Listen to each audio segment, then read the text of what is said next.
Live self-defense demonstration. I'm going to show you a homemade self-defense weapon that could save your life. It's very simple. I find these things lying in the dirt a lot of time. You can go to the hardware store, you can buy the materials here. And this is something you can throw into a bag or your pocket. You can assemble it or keep it disassembled. You can carry it with you most places you go. You can make it into a piece of jewelry. It's very simple. You use it as a striking weapon, swinging weapon. You can also hold it in your hand and use it as what we call a fist load, meaning that you can hit somebody extra hard in the face for self-defense, knock them back, knock them out, increase your striking power. So it's a force multiplier. And it's less than $5 at Home Depot. It's a piece of paracord or just a little bit of 550 cord and a handful of hex nuts. This is actually a square nut, but I found it. And these are the hex nuts that I bought. So I bought a couple. I think I spent about $2.30 for two. Two's enough. Two of these and a piece of 550 cord. You run your cord through your nuts. You can run it through once. I like to have you put it through here a second time and tie it so that they don't go anywhere. Tie a piece here on the end. Wear it as a necklace. You can wrap it around your thumb. Hold it in your hand, just like this. Now you have a hard fist load you can smash somebody in the face with. You can also pull it out and use it as what we call a monkey fist, so that as it comes out of your hand, you strike with it. You can put it on that middle finger, wrap it around this way too. There are many different ways that you can use it. You hold this tightly, holding onto the string, and it becomes a slashing, striking flail, like a flailing weapon for self-defense. Let's take somebody's teeth out. This will smash their face, this will smash their eyes for self-defense. We always ask ourselves, what can we remove or destroy? His ability to see or grab you or hit you or try to hurt you any longer. And this is going to be very effective. But let me show you, since I do find these in my daily patrol walks.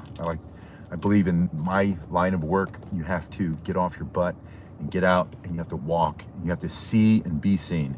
For security, that's very important. So if you are in my field, then get off your butt. Don't, if you can. Some people have a static position. We have that too. I have some people who don't move from one spot. They're just paying attention to one small area. The rest of us, we move because we want to see what's out there. So you have a handful. I find these, they seem to come off of the power poles where when I look up, I see sometimes they're transformers, and they're all different sizes. You can see that this is extremely heavy though. They're made in a way that they are extra dense and they are extra heavy. So if you were to take a handful of them, and I have 5 here, and then you feed your 550 cord through that way.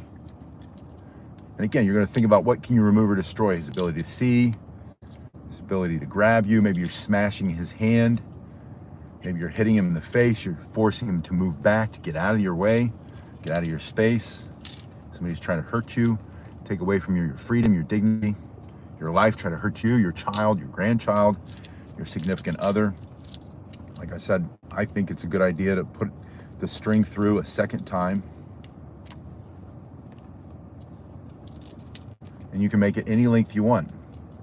And if you can make this into a bracelet, you can make this into a necklace.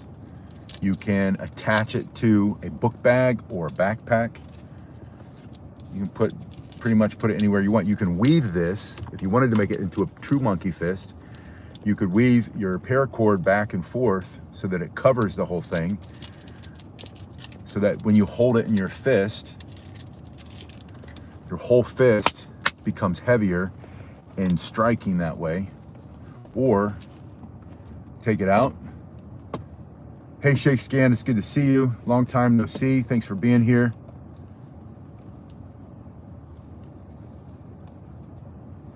And the great thing about 550 cord is you don't need fancy knots. This stuff pretty much bites into itself.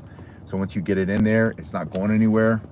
And then, like I said, either go over your thumb, wrap it into your fist, and then you can hold your fist closed and you can swing that way. Try not to break the glass in my car. Or through your middle finger. That's also effective. And depending on how long it is, you can wrap it more than once into your fist, or you can hold it in this position so that some of it's going over a few of your fingers, and then you have this coming out of your thumb, and then you can swing and smash. Think about raking it across his face. And this, I don't know exactly how much it weighs, probably, it's ounces. It's not quite a pound, but it's close to it because of the material that they're made out of. And this is going to do a lot of damage for self-defense. Again, he could be reaching at you, trying to punch or grab, maybe he's holding on to somebody, won't let go. And you can use this to smash into the hand, and full force, swinging with your whole body, coming down over the top or horizontally or up at an angle, down at an angle, you're going to be able to generate maximum force. Hey, Libertarian Minded here says, hey boss, it's good to see you. But think about something like this. How can you make a simple, improvised, homemade self-defense weapon that you can carry with you in your pocket, in a book bag, attached on the outside or on the inside, or unassembled? You take them apart, you put them in your pocket, you have the string in the other, or you have the string woven into a wristband, woven into a necklace, and then if you needed to, you could quickly assemble a flail, a basic flail, a basic improvised homemade self-defense weapon that is very effective, very inexpensive. Like I said, most of these I found on the ground. You can pick them up for free. Get yourself a bit of the 550 cord. This is less than 50 cents worth of cord. That's probably the two that I did pay for, $2 and like maybe 36 cents I think I paid. But you can check the link in the description, or go to Home Depot, go to Lowe's, go to Ace Hardware, any of the do-it-yourself shops or hardware stores, and play around. Find the things that work best for you. Think about other things that you can carry that just act as a force multiplier instead of just trying to defend yourself with your hands, which you should know how to defend yourself with your hands. Putting this in your hand multiplies the force of your strikes and gives you a little bit more of a reach advantage.